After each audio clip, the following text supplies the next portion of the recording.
嚟到一日一個冷知識續集。今期要講嘅主題係蘋果。係咪呢個蘋果啊？就有得打電話啦，又有得上 YouTube 添啊！好玩嘅哥哥。妹妹，唔係呢個蘋果啊？咁係咪呢個蘋果啊？一日一蘋果，醫生遠離我啊！係啊，就係呢個蘋果嗱。但係一日一蘋果，醫生遠離我，人人都知道㗎啦。我哋今日要講嘅係冷知識。咁係乜啊？今日嘅主題係蘋果嘅浮力。我哋一齊嚟做一個實驗啊，好唔好啊？好啊！我哋而家一齊嚟開始做實驗啦。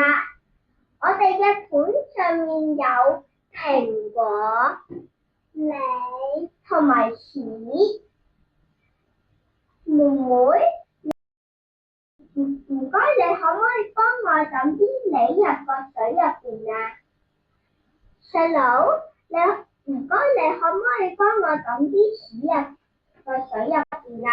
最尾我哋每個人抌一個蘋果入個水入邊啦，睇下佢哋嘅浮力點啊！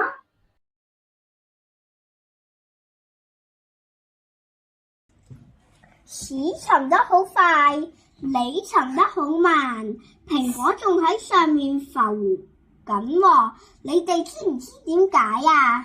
唔知啊。因為蘋果入邊有1/4都係空氣，令到佢嘅密度低過水，所以佢就浮喺水上面啦。你哋學到嘢未啊？我知道啦，我學到啦。今期嘅節目去到呢度啦，下期再見，拜拜。